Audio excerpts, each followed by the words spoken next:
Welcome to the Deep Dive.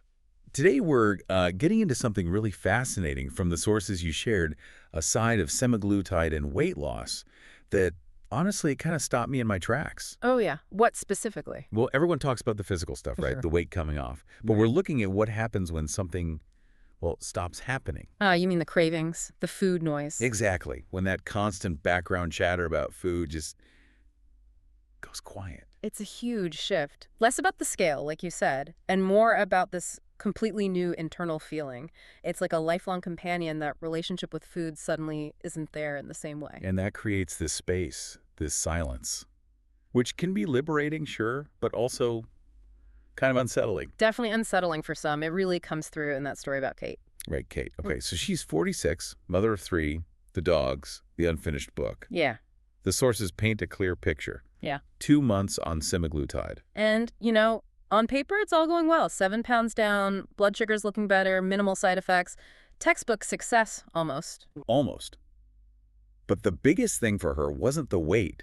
It was, and this is her quote, the craving that didn't show up, that really jumped out. Yeah, because the sources explained she knew hunger intimately. Food was, well, everything. Comfort, company, managing emotions. Chips for the slump, bread when lonely, cake for joy.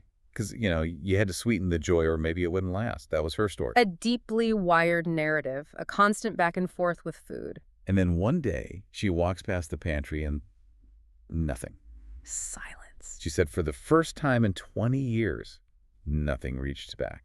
And that quiet, that lack of the usual mental noise was deeply unsettling. A ghost in her own kitchen. That's powerful imagery. Or her brain like a library after hours. It's this weird thing where the silence feels, I don't know, louder than the noise it replaced. That's precisely what Dan Hollis calls the quiet window. His work, which you shared, really focuses on this. Okay, tell me more about this quiet window. He says it's when the food stops answering your questions and the real ones start talking.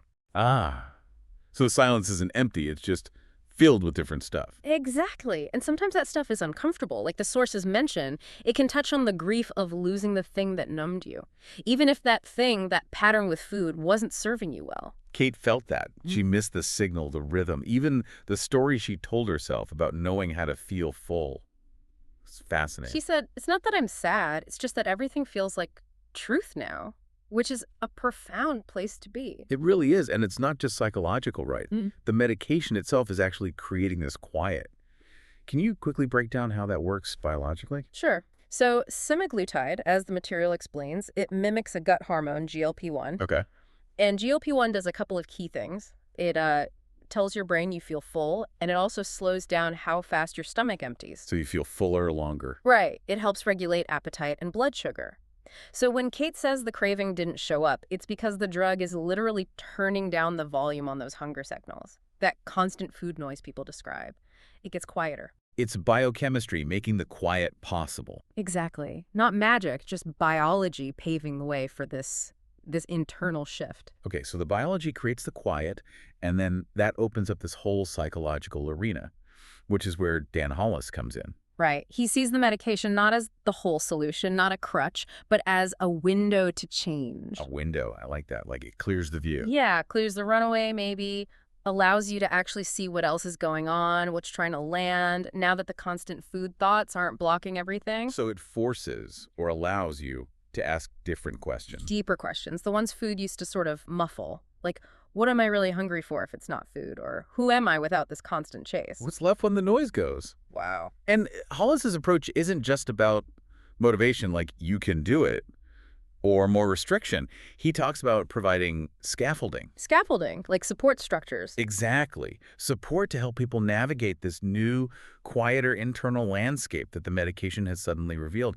It's about building momentum within that quiet space. And your sources laid out his whole framework, this human-centered approach based on 7 core principles.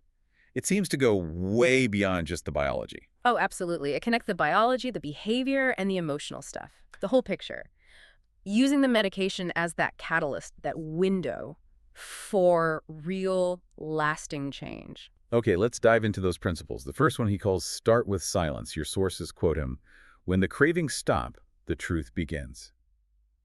What kind of truth are we talking about? It sounds like more than just, oh, I'm not physically hungry. It is way more. Yes, semaglutide dials down the physical drive, which can feel like peace initially. Right, a relief. But then, as Kate found, that quiet can become uncomfortable because what rushes into that space, often it's the emotions that eating used to cover up. Like boredom, anxiety. Boredom, anxiety, loneliness, stress, maybe even anger you didn't realize was there. Things you previously just ate over. So this first step is about observing that. Noticing what feelings come up when eating isn't the go-to response. So don't just immediately try to fill the void with something else. Exactly. Just listen first. See what's actually there beneath the noise. Okay, so you listen to the silence, you start hearing these underlying feelings. Mm. What's next? Hollis says you need to rewire the rituals. Mm. Every pound lost is a habit that needs replacing, not just Yeah. removing.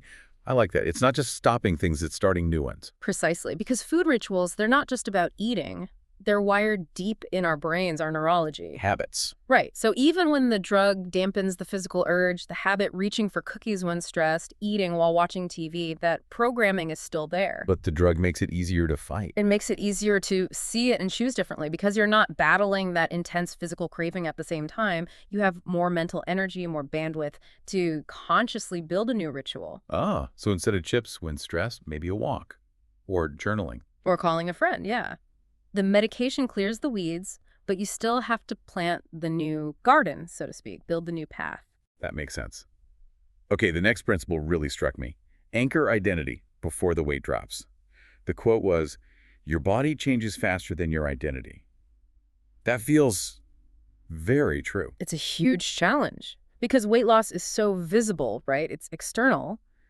But the identity piece, that's internal, invisible work, and maybe even more critical for making the change last. How so? Well, you have to consciously ask, who am I becoming now? Separate from the number on the scale, you need to redefine your self-image, your self-worth outside of that old relationship with food or body size. Untangle it from the past. Exactly. Because if Yeah. you don't do that work, your brain, which likes familiarity, might almost subconsciously pull you back towards the old familiar identity, even if it wasn't healthy. Sabotage, almost. Wow. Okay. So internal work matching the external changes, which leads nicely into the next one. Pace the process. Hollis says fast results don't mean lasting results. Pacing is protection. This isn't just about losing weight slowly, is it? No, it's broader than that. Part of it is metabolic pacing, letting your body adjust gradually to lower intake and weight, which helps avoid plateaus and rebound, makes it more sustainable biologically. Right. But crucially, it's also about emotional pacing, giving your mind, your identity, time to catch up with the physical changes. Like letting the new identity anchor sink in. Pretty much. Because rapid change, if it's not integrated emotionally, if you haven't really processed the why and the who you're becoming, it can feel unstable. It can lead to overwhelm or feeling disconnected, which makes relapse more likely. Slowing down helps it all integrate. It's counterintuitive in our results now world, but it makes sense. Okay, this next one feels super practical. Plan the off-ramp from day one. The idea that the real work begins after the medication. That's a key insight from Hollis in the materials. Because people often think, okay, I reached my goal weight, I stopped the meds, I'm done. But it's not that simple. Not usually. He points out that relapse often isn't just about hunger coming back full force. It's about those unaddressed patterns, the old emotional triggers, the lack of strategies they all rush back in once the medication isn't there, smoothing things over. So you need a plan before you stop. Yes. His approach is think about life after semaglutide right from the start. Use the time on the medication, when things are quieter, to build the skills, the habits, the resilience you'll need later. Don't wait until the quiet window starts to close. That requires foresight and Yeah. support, presumably, which is the next principle. Build the scaffolding. Hollis insists support isn't optional. It's neurobiological scaffolding. It's not a solo mission. Absolutely not. And scaffolding is such a good word for it. It's everything that holds you up during this transformation. Emotional support, sure, but also community, structure, routine, even the language you use. Language, how so? How you talk about the process, about yourself, having positive framing, understanding setbacks differently. Your sources had that great line, AI can deliver information, humans deliver meaning. Ah, I remember that. You need both. You need the practical info, yes, but you also need that human connection therapist, groups, supportive friends, mentors, people who help you make meaning out of the changes, who reflect your progress back to you. That connection provides the context, the meaning. Mm-hmm. Okay. And the final principle ties it all together. Rewrite the narrative. Weight loss is biology. Staying there is narrative. That one hit hard. It's incredibly powerful, isn't it? This is where Hollis really emphasizes agency. You have to consciously rewrite the stories you tell yourself. Stories about what? About everything related to this. Past failures with dieting, your relationship with food, your fundamental self-worth. Are you telling a story where you're doomed to fail, or one where you're capable of change? Because medication can only do so much. Exactly. As he puts it, no amount of medication can sustain a story that says, I don't deserve this. You have to build a new narrative, a believable, sustainable story where you are worthy of health, of feeling good, of this transformation. Wow, that reframes the whole journey. Okay, speaking of narratives, what about the inevitable bumps in the road, setbacks? Does his framework account for those? Yeah. Because they happen. Oh, absolutely. And he reframes them fundamentally, which is huge because for many people, a setback feels like total failure, right? Like you're back to square one. Yeah, blew it. But Dan doesn't see it that way. He says, most people don't relapse into hunger, they relapse into confusion. Confusion, not weakness. Confusion, uncertainty. Falling back into old patterns, not because you lack willpower, but because the situation is confusing or overwhelming and the old way is familiar. Setbacks, he teaches, are predictable. They're human. They're signals, not signs of failure. Signals of what? Signals that something needs attention. He uses the analogy of a spiral staircase. Okay. You might feel like you're going in circles, revisiting old thoughts or urges, but you're actually still climbing. You're on a higher level of the spiral, encountering that old pattern with new tools, new awareness. So if an old craving pops up, it doesn't mean the medication stopped working or you failed. Yeah. Not at all. It's just memory. An old neural pathway lighting up, maybe triggered by stress or a situation. It's asking, hey, is this still relevant? And now, with the quiet window and the scaffolding. You have the space and the support to answer differently. You can recognize it, there's that old feeling, and then consciously choose a different response. The setback becomes a question. What kind of question? Hollis suggests asking, what am I feeling right now? What do I truly need? Who do I want to become in this moment? It turns the setback from a judgment into a learning opportunity, a chance to reinforce the new narrative. That changes everything about how you'd approach a slip-up. Okay, we've really journeyed deep into this quiet window today. It's clear from the sources you share that semaglutide can open up this unexpected space for transformation that goes so far beyond just weight loss. Absolutely. The medication might quiet the physical hunger, but as we've discussed, it often turns up the volume on those deeper emotional questions that maybe food was helping to keep quiet. And Dan Hollis's approach, it's not some rigid formula. It's more like a conversation guide, isn't it? Between your biology, your habits, your emotions. Exactly. Using that window to change that the medication provides to do some really meaningful internal work. We walked through his 7 principles, starting with listening in that silence, then actively rewiring rituals. And doing that crucial work of anchoring identity so your mind keeps pace with your body, remembering to pace the process overall. Plus, the practical wisdom of planning the off-ramp right from the beginning and the absolute necessity of building that scaffolding of support. And finally, maybe most importantly, rewriting the narrative, crafting that internal story that allows you to sustain the changes. And we saw how he reframes setbacks, not failures, just signals. Yeah. Confusion, not weakness. That spiral staircase idea you're still climbing even when it feels like you're revisiting old ground. Right. An old craving is just memory asking a question, an opportunity to choose the new path, reinforcing who you want to become. For Kate, from the sources, it wasn't about some dramatic overnight fix or becoming a totally new person. It was smaller shifts, wasn't it? Yeah, just, a Wednesday where she didn't snack through sadness, a Thursday where she chose tea instead of the second glass of wine, a Sunday walk that felt different, like a conversation with her future self. Small choices adding up. She's here, in the quiet, listening.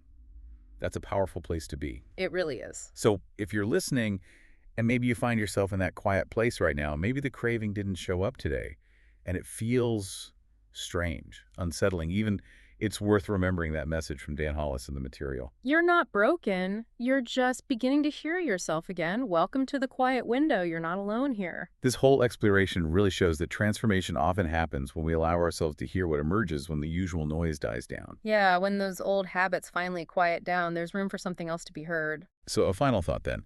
If this quiet window created by medication can reveal such profound truths about our relationship with food, what other areas of our lives might benefit if we intentionally created our own quiet windows? What might we discover if we deliberately paused the noise elsewhere to just listen? That's a great question to reflect on. What else is waiting to be heard in the quiet?